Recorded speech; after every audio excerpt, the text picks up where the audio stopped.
This is the revision. ठीक है, ये रिवीजन है और जहाँ पे भी आपको समझ नहीं आता है आप मुझसे पूछेंगे। मैंने असाइनमेंट्स आपको दिए हुए हैं और कुछ स्टूडेंट्स हैं जिन्होंने अभी भी असाइनमेंट सबमिट नहीं किए हैं, मैं 0 मार्क्स लगा दूंगी। ठीक है, अपना असाइनमेंट डिपॉजिट करिए। Screen is visible? Yes Sunidhi, screen is yes ma'am. Visible? Okay. तो आपका चैप्टर है चैप्टर 5, ऑलरेडी करवा चुकी हूँ बट एक बार रिवीजन आपको करवा रही हूँ, प्राइमरी कैपिटल मार्केट। ठीक है, इट्स वेरी इंपॉर्टेंट क्वेश्चन, 100% पूछा जाता है एग्जाम में। What do you mean by primary capital market? तो जो प्राइमरी कैपिटल मार्केट है वो पॉपुलरली अगर मैं बोलती हूँ तो उसे एक तरीके से न्यू इश्यू मार्केट भी आप बोल सकते हैं। It deals with the new securities. ठीक है, ये डीलिंग करती है न्यू सिक्योरिटीज को, जैसे फर्स्ट टाइम जो कंपनीज अपनी सिक्योरिटीज को इशू करती हैं मार्केट के अंदर। ठीक है, उन्हीं को बोला जाता है प्राइमरी कैपिटल मार्केट। जब फर्स्ट टाइम सिक्योरिटीज मार्केट में इशू की जाती हैं, न्यू न्यू कंपनीज आती हैं, उनकी सिक्योरिटीज ऑलरेडी इशूड नहीं होती हैं मार्केट में, and then they issue the securities in the market, that is known as primary capital market और न्यू इश्यू मार्केट। ठीक है, तो मैंने आपको करवाया है ऑलरेडी बट एक बार रिपीट अगेन करवा रही हूँ।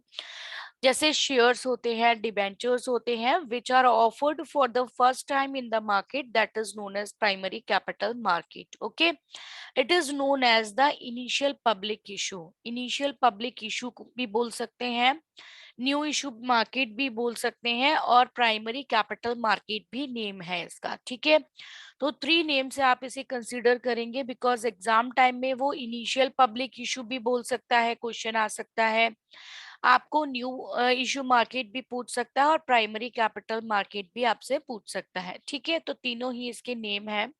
उसके बाद में इसके functions of the new issue market is to be arranged for the raising of new capital by the companies। तो कंपनीज क्या करती हैं? कंपनीज का जो मेन मोटिव होता है क्यों वो अपनी सिक्योरिटीज को इशू करती हैं, to raise the funds, to raise the capital in the market, market में फंड्स को रेज करना। कैपिटल को रेज करने के लिए कंपनीज जो होती हैं इशू करती हैं सिक्योरिटीज को। ठीक है, तो that is the main reason of issue of the new securities in the market. What is the main function? Main function to raise the capital। Capital raise करने का मेन फंक्शन होता है। ठीक है, कैपिटल मार्केट में, primary capital market में। Primary capital market का meaning सभी को क्लियर है? कोई भी स्टूडेंट ऐसा है जिसको मीनिंग क्लियर नहीं हुआ हो? यस, मीनिंग आपको क्लियर है? Yes yes students, ma'am. Yes ma'am. ठीक है। उसके बाद में प्राइमरी कैपिटल मार्केट और new issue market that plays an important role in mobilizing the saving of the investors। जो भी इन्वेस्टर्स हैं उनकी सेविंग को मोबिलाइज करने का जो वर्क होता है वो प्राइमरी कैपिटल मार्केट का होता है। ठीक है, जो भी वो सेविंग करना चाहते हैं इन्वेस्टर्स अपनी मनी को of the investors and channelizing them into productive ventures, that is considered in a primary capital market। Next functions of a primary capital market, what are the other functions of the primary capital market? First one is organization, next one is underwriting, next one is distribution। ठीक है, तो first main function है आपका new issue market का, it is to organise. जो primary market होती है, primary capital market होती है, वो फर्स्ट फंक्शन को ऑर्गेनाइज करती है, means it is a process of organization। Organization process starts before the issue is floated in the market। It is connected with the activities, different activities को connect करती है, जैसे इन्वेस्टिगेशन करना, analyse करना and processing of the new projects. तो जो new projects हैं उनके ऊपर प्रोसेसिंग करना, डिफरेंट वे से इन्वेस्टिगेशन करना, एनालाइज करना कि एक्चुअल में जो सिक्योरिटीज इशू की हैं फर्स्ट टाइम कंपनी ने, क्या वो प्रॉपर सिस्टमैटिक वे से ऑर्गेनाइज हो रही है कि नहीं हो रही है। ठीक है, तो ये एक वर्क होता है प्राइमरी कैपिटल मार्केट का, it is to be organise systematically. ठीक है, सिस्टमैटिकली एनालाइज करती है, सारी प्रोसेस का इन्वेस्टिगेशन करती है, whether these securities is to be proceed और नॉट। ठीक है, तो this is the main organization, it is the main function of the new capital market। next आता है आपका अंडरराइटिंग, अंडरराइटर्स का मीनिंग क्या होता है? अंडरराइटर्स मीन्स होता है जो भी ब्रोकर्स होते हैं, अंडरराइटर्स होते हैं जो कि हेल्पफुल होते हैं सिक्योरिटीज को परचेज एंड सेल कराने में। They are helpful for the securities purchase and sale of the securities. Next, second point is underwriting. Underwriting is got done to ensure the marketability of the securities, and underwriting is to agreement the underwriters promotion to subscribes and to specific number of the shares of the debentures. देखिए, जो underwriters होते हैं उनका main work क्या होता है कि जितनी भी सिक्योरिटीज हैं कंपनी की, उनको सेल कराने में जो वर्क होता है वो अंडरराइटर्स का होता है। अंडरराइटर्स क्या करते हैं? कुछ ब्रोकर्स या अंडरराइटर्स होते हैं वो कमीशन चार्ज करते हैं कंपनी से कि अगर मैं आपकी कंपनी के 50 शेयर्स जो है वो सेल करवा देता हूं तो उस पे मुझे कितना आप कमीशन देंगी। ठीक है, तो अंडरराइटर्स का मेन वर्क होता है to take the commission and to helpful for the selling of the securities of particular company. ठीक है, तो कंपनीज ऐसी होती हैं जो न्यूली फर्स्ट टाइम अपने मार्केट में अपनी सिक्योरिटीज को इशू करती हैं, न्यू कंपनीज लॉन्च होती हैं, और वो कंपनीज की गुडविल मार्केट के अंदर कोई भी नहीं जानता कि उनकी गुडविल कैसी है मार्केट के अंदर। ठीक है, तो उनकी जब गुडविल से वो नोन टू नहीं होती है पब्लिक, तो उस टाइम पे जो अंडरराइटर्स और ब्रोकर्स होते हैं वो क्या करते हैं, जो न्यू कंपनीज की जो प्राइमरी मार्केट के अंदर फर्स्ट टाइम जब वो अपनी सिक्योरिटीज को इशू करते हैं, शेयर्स को, डिबेंचर्स को, बॉन्ड्स को, तो उस टाइम पर जो अंडरराइटर्स होते हैं वो उनकी हेल्प करते हैं कि पर्टिकुलर कंपनी के जो शेयर्स हैं वो सेल आउट होने चाहिए मार्केट में। ठीक है, प्रॉपर एडवर्टीजमेंट के थ्रू, प्रॉपर नोन टू के थ्रू वो क्या करते हैं, अपने चैनल्स के थ्रू उन्हें प्राइमरी मार्केट में सिक्योरिटीज को सेल आउट कराने का जो वर्क होता है वो अंडरराइटर्स का होता है। ठीक है, उसके लिए वो पर्टिकुलर कमीशन भी चार्ज करते हैं कंपनी से। तो next one is the underwriting. ठीक है, next one is the distribution. Third, first process थी कि प्रॉपर सिस्टमैटिक वे से ऑर्गेनाइज करती हैं। ठीक है, सारी चीजों को सिस्टमैटिक वे से किया जाता है जिससे सिस्टमैटिक वे से सिक्योरिटीज को इशू किया जाए, प्रॉपर इन्वेस्टिगेशन होती है। नेक्स्ट आता है अंडरराइटर्स। अब अंडरराइटर्स क्या करते हैं, ब्रोकर्स क्या करते हैं, जो प्राइमरी मार्केट के अंदर जो सिक्योरिटीज फर्स्ट टाइम इशू होती है मार्केट में, उन्हें सेल कराने का जो वर्क होता है, the work is the underwriters. Underwriters का वर्क होता है और इसके लिए अंडरराइटर्स क्या करते हैं, प्रॉपरली वर्क करते हैं।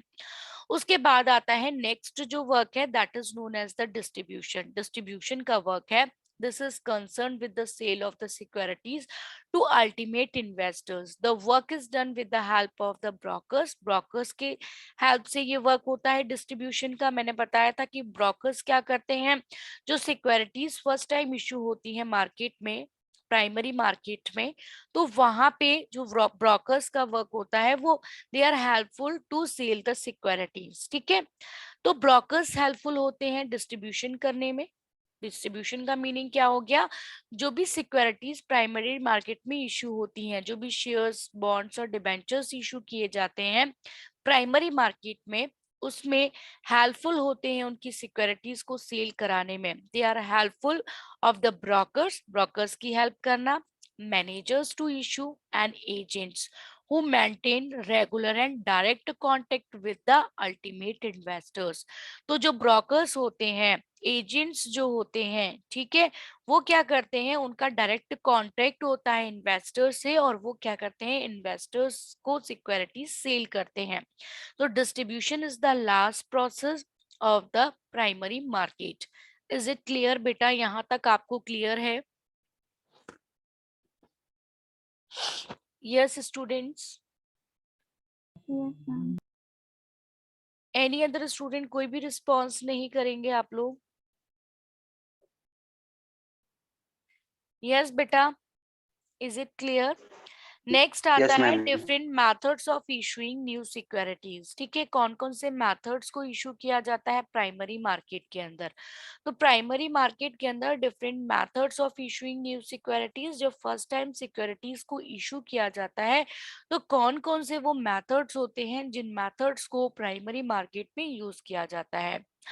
फर्स्ट है आपका public issue through the prospectus, prospectus के थ्रू पब्लिक इशू किया जाना। नेक्स्ट आता है offer for the sale. Next आता है प्राइवेट प्लेसमेंट। नेक्स्ट आता है राइट इशू। और फिफ्थ पॉइंट है bonus issue and next one is book building. ठीक है, तो इन मेथड्स के थ्रू प्राइमरी मार्केट में सिक्योरिटीज को इशू किया जाता है। ठीक है,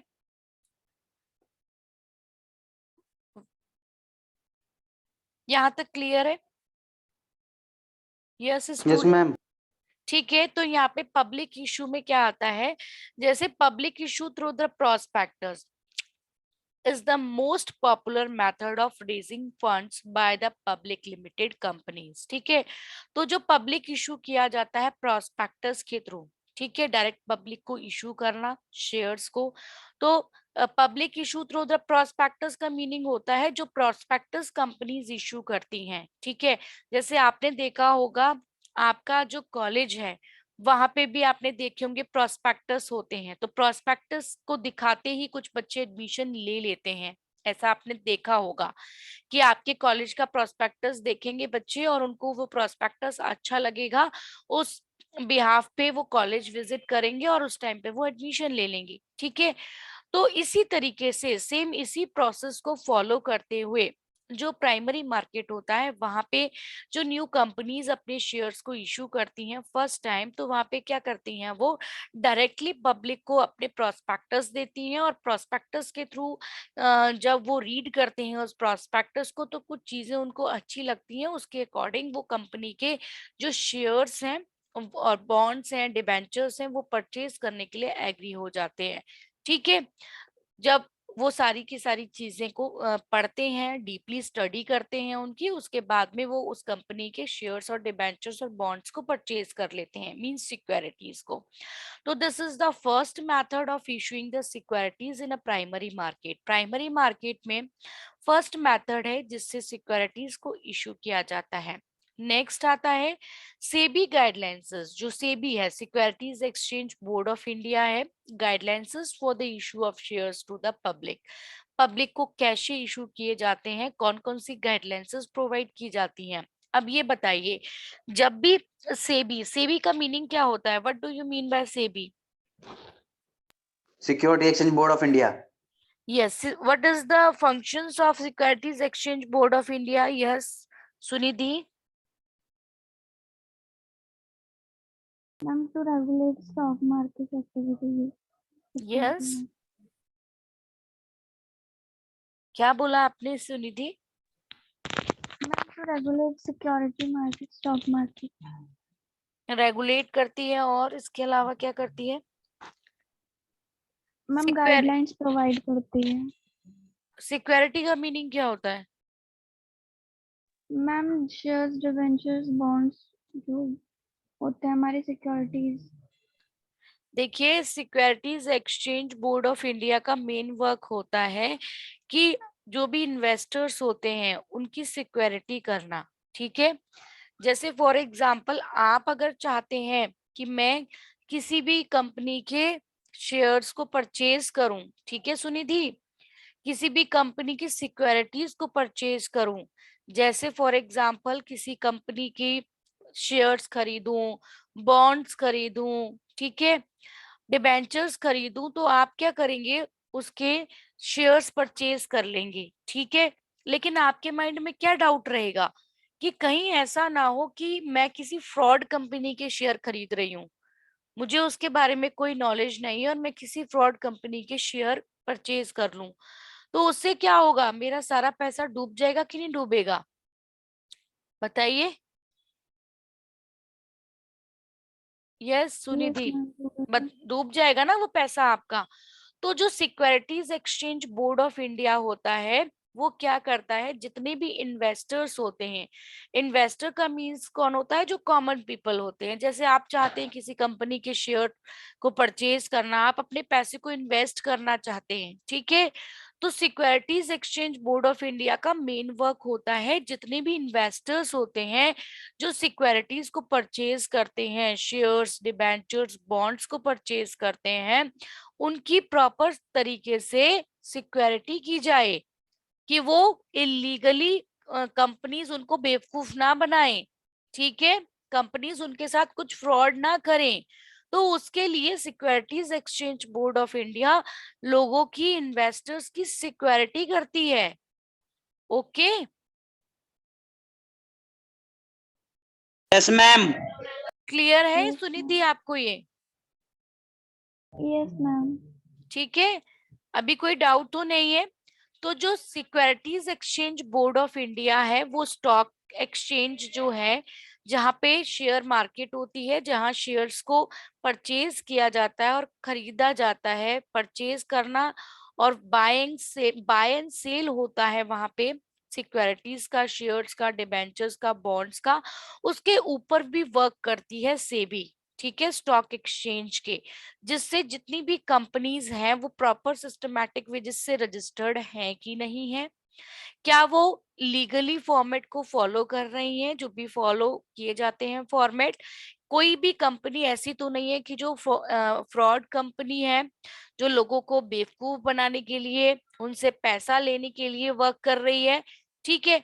तो सेबी इसीलिए अपनी गाइडलाइंस देती है, स्टॉक एक्सचेंज को भी देती है, कंपनीज को भी देती है, इन्वेस्टर्स को भी देती है। इसीलिए वो, जैसे रिजर्व बैंक ऑफ इंडिया, बैंकों का बैंक बोला गया है क्योंकि रिजर्व बैंक ऑफ इंडिया सारी बैंकों को नोटिस करती है, सारी बैंक किस तरीके से वर्क कर रही हैं, उन्हें लोन की फैसिलिटीज है कि नहीं है, सारी फैसिलिटीज प्रोवाइड करती है बैंक्स को, ठीक है।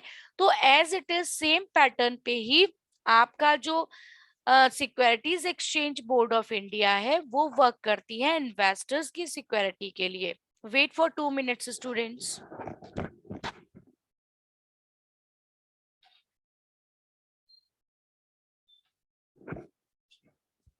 यस, इज इट क्लियर बेटा? Any doubt? No ma'am. Yes Sunidhi, ma'am, any doubt? Yes. Ma'am मेरा एक डाउट है मैम, मैम ये आईपीओ क्या चीज है मैम? आईपीओ क्या मीनिंग क्या होता है? आईपीओ जो है, जो आपका फर्स्ट टाइम जो पब्लिक इशू होता है ना, issue of shares to the public, that is known as yes IPO. Ma'am. Issue to the public, that is known as IPO, ठीक है। पब्लिक को जब इशू करते हैं तो उसका शॉर्ट फॉर्म है IPO, issue to the public. Is it clear? Yes ma'am. Next है merchant, appointment of merchant bankers, ठीक है। तो अपॉइंटमेंट कैसे किया जाता है? जो मर्चेंट बैंकर्स होते हैं, SEBI guidelines is for the issue of shares to the public means IPO, issue of shares to the public, public को issue किए जाते हैं shares। तो first जो point है, appointment of a merchant bankers, जो merchant bankers होते हैं उनका अपॉइंटमेंट करना। The company will have to appoint the merchant bankers to manage the issue which act as a lead manager, ठीक है। तो मर्चेंट बैंकर्स का अपॉइंटमेंट करना, the company will have to appoint the merchant bankers to manage the issue which act as a lead manager। next आता है आपका appointment of registrar to issue। अब क्या करती है जो भी सेबी है वो कैसे वर्क करेगी? Appointment of the registrar, registrar का अपॉइंटमेंट किया जाता है टू इशू, ठीक है। तो appointment of the registrar to the issue, company जो होती है must appoint a registrar, company क्या करती है? रजिस्ट्रार को इशू करती है, ठीक है। रजिस्ट्रार इशू करती है, अपॉइंटमेंट करती है रजिस्ट्रार का, और किस लिए अपॉइंटमेंट किया जाता है? To the issue who collects application from the investors. तो इन्वेस्टर से एप्लीकेशन कलेक्ट करने का वर्क जो होता है, रिकॉर्ड को मेंटेन करने का जो रिकॉर्ड होता है, मनी रिसीविंग फ्रॉम देम, ये सारी की सारी चीजों को करते हैं रजिस्ट्रार। इसीलिए जो सेबी है वो अपनी कुछ गाइडलाइंस देती है, जैसे कि मैंने आपको बताया कि appointment of the registrar, registrar का अपॉइंटमेंट करना कंपलसरी होता है। नेक्स्ट आता है आपका, next one is the partly paid share to be made fully paid, ठीक है। Before new shares are to be issued, जब नए शेयर इशू किए जाते हैं मार्केट में, the company should make its partly paid share as a fully paid. तो company क्या करती है, अपने पार्टली पेड शेयर को फुली में कन्वर्ट कर देती है। If there are any shares on which calls have been received they should be forfeited. अब आपको पता है कि पार्टली पेड जो शेयर्स होते हैं, जिनका पेमेंट प्रॉपर तरीके से नहीं हो पाया है, ठीक है, जैसे फॉर एग्जांपल किसी भी कंपनी ने शेयर्स इशू किए और उन शेयर्स का फुली पेमेंट नहीं हो पाया, ठीक है, तो उस कंडीशन में क्या किया जाता है, कंपनी उन शेयर्स को फॉरफिटेड कर देती है। ये तो आपने फॉरफीचर में पढ़ाई था कि कंपनी क्या करती है, फॉरफिटेड कर देती है शेयर्स को, those who are not able to pay their amount, ठीक है। तो उस कंडीशन में क्या होता है, उस पर्टिकुलर कस्टमर के शेयर्स को फॉरफिटेड कर दिया जाता है। फॉरफिटेड का मीनिंग क्या होता है, बताइए। पैसे छीन लेना, वापस ले लेना। हाँ, उन शेयर्स को जब्त कर लेना, वापस ले लेना मैम उनके शेयर। जब्त करना या वापस ले लेना, ठीक है। तो आपके पास आपके शेयर्स भी आ गए और आपके पास उन्होंने जो एप्लीकेशन पे पैसा दिया था वो भी आपके पास आ गया, ठीक है। तो वो कैसे शेयर्स होते हैं, पार्टली पेड होते हैं, उन्हें फुली पेड में कन्वर्ट किया जाता है। कैसे वो फुली पेड में कन्वर्ट होते हैं, बताइए। ये Sunidhi, Sandeep Bhardwaj, Sandeep, yes Sandeep. Sandeep is not there in the class. Hello, Sandeep is there. Ma'am हाँ, Sandeep, yes, yes, Sandeep. My voice is audible.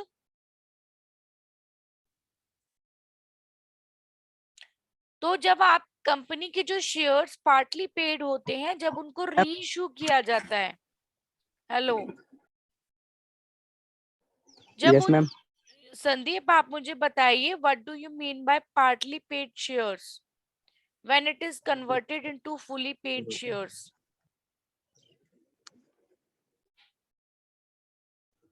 Ma'am उन शेयर की फुली पेमेंट नहीं होती है मैम, कुछ हिस्सा ही Yes. उसका पे किया जाता है। Yes, answer is correct. Means जब आपका partly paid shares are those shares, उनके ऊपर आपको फुली पेमेंट नहीं मिलता है। जैसे ओनली आपको एप्लीकेशन का अमाउंट मिल गया और आपको अलॉटमेंट का अमाउंट मिल गया, फर्स्ट कॉल और सेकंड कॉल का अमाउंट नहीं मिला है, तो उस कंडीशन को बोला जाता है पार्टली पेड शेयर्स। और पार्टली पेड को आप फुली पेड में कन्वर्ट कैसे करते हैं, फुली पेड में आप कैसे कन्वर्ट करेंगे उसे, जब आप दोबारा से उसे री इशू करेंगे, ठीक है, तो that is known as the fully payment. No issue if the company prohibited by the SEBI, means no issue if the company prohibited by the SEBI। prohibition किसे बोला जाता है, yes, prohibition का मीन्स क्या होता है, मना करना किसी यस, चीज को। Answer is correct. प्रोहिबिशन का मीन्स होता है किसी को भी मना करना। जैसे फॉर एग्जांपल, अगर कोई भी कंपनी रूल्स एंड रेगुलेशंस को फॉलो नहीं करती है सेबी के, तो उस कंडीशन में क्या होता है, अगर वो रूल्स एंड रेगुलेशंस को फॉलो नहीं करेगी सेबी के, तो उस कंडीशन में जो कंपनी है उसको सेबी मना कर देती है कि अब आप शेयर्स को इशू नहीं कर सकते हैं, because you don't follow the rules and regulations of the company. क्योंकि आप सेबी के रूल्स को फॉलो नहीं कर रहे हैं, तो अब कंपनी जो है, अब क्या करेगी, कंपनी को मना कर दिया जाता है कि अब आप कोई भी सिक्योरिटीज को इशू नहीं करेंगे। जब तक आप रूल्स एंड रेगुलेशंस को फॉलो नहीं करते हैं, जब तक आप कोई भी शेयर्स, डिबेंचर्स, बॉन्ड्स को इशू नहीं कर सकते हैं पब्लिक को। Is it clear? Prohibition ma'am. का मीन्स होता है कि मना करना। तो सेबी क्या करता है, सेबी बोलता है कंपनीज को कि अगर कोई भी कंपनी मेरे रूल्स एंड रेगुलेशंस को फॉलो नहीं करते हैं, तो आप जो है शेयर्स को इशू नहीं कर सकते हैं। तो this is known as prohibition. Okay, next one is the fifth point, filing of draft prospectus with the SEBI. Failing of draft prospectus with the SEBI means जो भी ड्राफ्ट प्रोस्पेक्टस होते हैं सेबी के थ्रू, ठीक है, प्रोस्पेक्टस को वो draft करता है. कॉपिंग of draft offer documents prospectus shall be filled with the SEBI at least 21 days before filing the prospectus with the concerned registrar of the company. देखिए कंपनी प्रोस्पेक्टस को बनाती है, लेकिन अगर कंपनी ने अपने प्रोस्पेक्टस में कुछ भी रॉन्ग मेंशन कर दिया जो कि इलीगल है, ठीक है, और उसके पॉइंट ऑफ व्यू से एसएबी के पॉइंट ऑफ व्यू से अगर वो कहीं से भी गलत है, तो अब आपको क्या करना होगा, जो सेबी है वो उसे उस प्रोस्पेक्टस को अगर फेल कर देता है. यस बेटा, स्क्रीन इज विजिबल और not, just tell me. Yes, ma'am. It's visible means SEBI के थ्रू जो रजिस्ट्रार है कंपनी का रजिस्ट्रार प्रॉपर सिस्टमैटिक वे से उस प्रोस्पेक्टस को, जो कंपनी ने प्रोस्पेक्टस को लॉन्च किया है, उन प्रोस्पेक्टस को डीपली स्टडी करता है वेदर इट इज रॉन्ग और right. Just after that if it is to be, अगर वो गलत है किसी भी पॉइंट ऑफ व्यू से, तो उस कंडीशन में सेबी क्या करता है, एटलीस्ट 21 डेज के अंदर उन प्रोस्पेक्टस को फेल कर देता है. Filing of draft prospectus with the SEBI. Next आता है, next one is the formalities to be completed by the merchant bankers. तो जो मर्चेंट बैंकर्स होते हैं उनके थ्रू कुछ फॉर्मेलिटीज होती हैं, वो कंप्लीट की जाती हैं. Filing prospectus with the stock exchange, वो फिल करते हैं प्रोस्पेक्टस को स्टॉक एक्सचेंज के through. While filling draft document with the SEBI, the merchant bankers will also have to file 25 copies of the draft after the documents. Or next one is, that is the second point, making copies of the draft offer documents available to the public. And third point है आपका failing in principal approval of the stock exchange. Next one is the seventh point. Seventh point के अंदर क्या आता है आपका, carrying out charges suggested by the SEBI. अब जो कैरिंग आउट चार्जेस होते हैं जो कि सेबी के थ्रू सजेस्टेड होते हैं, वो कौन कौन से होते हैं.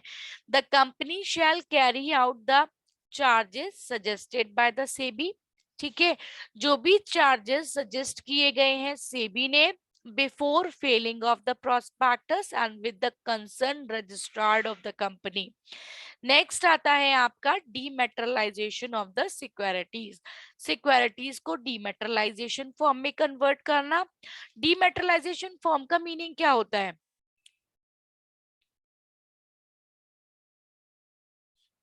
Yes, what do you mean by डीमेटेरियलाइजेशन form.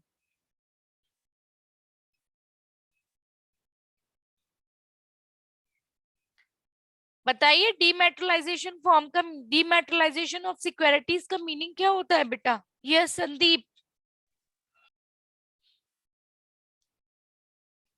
Sandeep, Sandeep,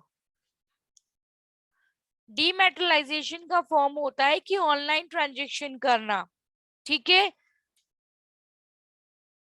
जब सिक्योरिटीज को ऑनलाइन जो है क्या किया जाता है, ऑनलाइन इशू किया जाता है, ठीक है. जब आप डीमेट अकाउंट बनवाते हैं तो सिक्योरिटीज को जब परचेज और सेल किया जाता है ऑनलाइन बेसिस पे, that is known as dematerialisation form of the securities. जब शेयर्स को, डिबेंचर्स को, बॉन्ड्स को कैसे ऑनलाइन ट्रांजैक्शन जब किया जाता है, ठीक है, तो that is known as dematerialisation of the securities. उसी को डीमेटेरियलाइजेशन ऑफ सिक्योरिटीज बोला जाता है.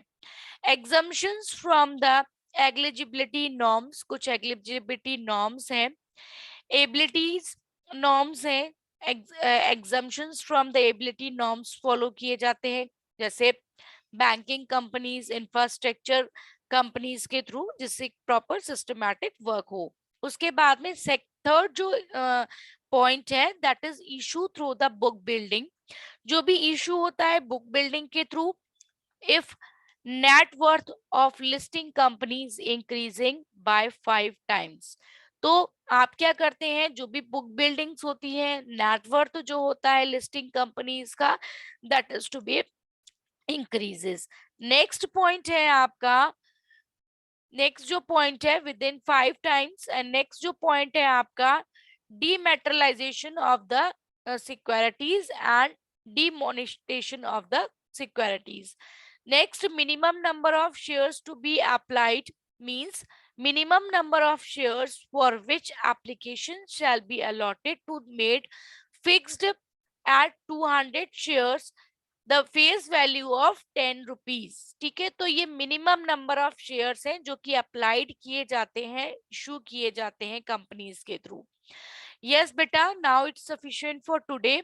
Yes, any doubt students, just tell me. Yes Sunidhi. Ma'am main campus के खुलने का नोटिस तो आ गया Yeah, हमारा कब है? yes बेटा. मैम मेन कैंपस जो है YMCA का वो तो खुल गया, हमारे वाले का नोटिस कब आएगा? ओके, ठीक है. तो आप लोगों की, वैसे तो मैंने जो स्टूडेंट्स ऐसा बोल रहे थे कि कैंपस ओपन होना चाहिए, मींस आपको ऑफलाइन क्लासेस चाहिए, तो बोल दिया है. ठीक है, मैम को तो मैंने फॉरवर्ड कर ही दिया था. और आपकी क्लास के जो बच्चे हैं, जैसे आपका कासिफ हो गया, विनीत हो गया, ये कॉलेज में ही रहते हैं, ये तो बोलते हैं वहां पे, तो मे बी शायद ओपन हो जाए. है ना विनीत, आपने तो बोला था. यस विनीत. विनीत, सुनिधि आप अटेंडेंस, अगर मुझे Sandeep Bhardwaj, Sandeep is not there, Sandeep is there. Yes Sandeep. Sunidhi, yes ma'am. You send me the attendance, but आप जो अटेंडेंस सेंड करते हो उसमें सारे स्टूडेंट्स के नेम होने चाहिए. ठीक है, बच्चों का कि ये वो रहते हैं कि पूरी अटेंडेंस नहीं आती है, तो आप मुझे ऑल स्टूडेंट्स के नेम के साथ में अटेंडेंस क्लिक करके देंगे. ओके. मैम पूरे नहीं होते हैं उसमें तो. Yes. Okay. Okay have ma'am. You take the attendance? Yes ma'am. Okay, your class is over.